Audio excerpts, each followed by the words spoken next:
5 sweet hairstyles for your flower girl. When you're planning your wedding, you might dream of being the center of attention on your big day. All eyes on you in your beautiful dress, beaming at your new husband, drinking in the love and admiration of all your friends and relatives. But wait. If you have a flower girl, you might have to think again. For at least the couple of minutes it takes her to walk down the aisle, she's going to be the star of the show. Yep, you're going to be temporarily upstaged by a pint-sized kid in a cute little dress. And, you hope, cute hair. There are umpteen adorable flower girl hairdos out there, and the style you choose will obviously depend on her specific hair, or lack thereof, and the overall look you want for your wedding. But no matter what you pick, there are a few guidelines you'll probably want to keep in mind. Tops on that list is getting the flower girl's approval. Yes, she might be tiny, but she's not insignificant. She has opinions, and she could very well revolt against a hairstyle she doesn't like. Second, keep it simple. You don't want a complicated style that she'll be tempted to fuss with.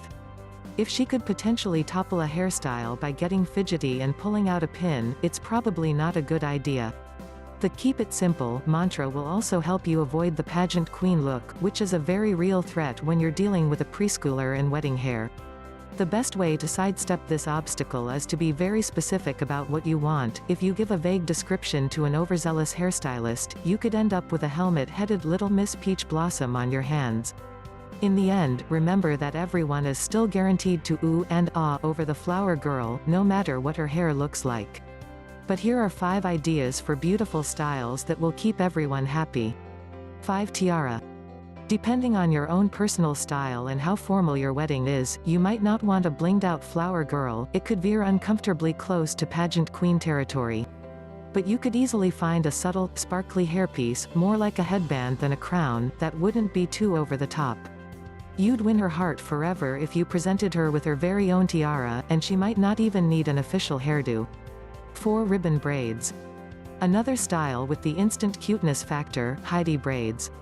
You can make them extra special for the wedding by braiding a ribbon through her hair and tying it at the top of her head. This do is obviously best for girls with long hair, and it's incredibly easy.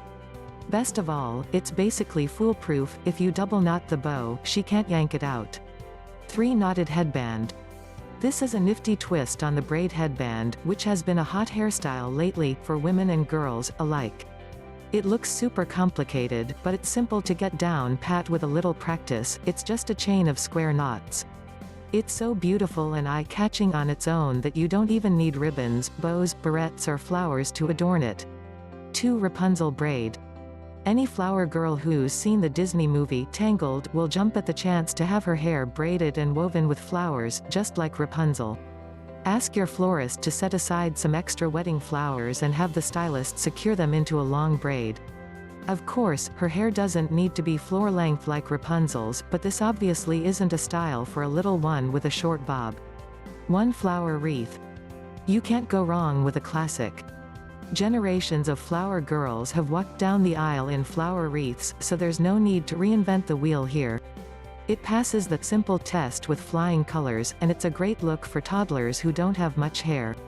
Best of all, they're totally customizable. Baby's breath always seems to make its way into flower girl wreaths, but you can use anything you want.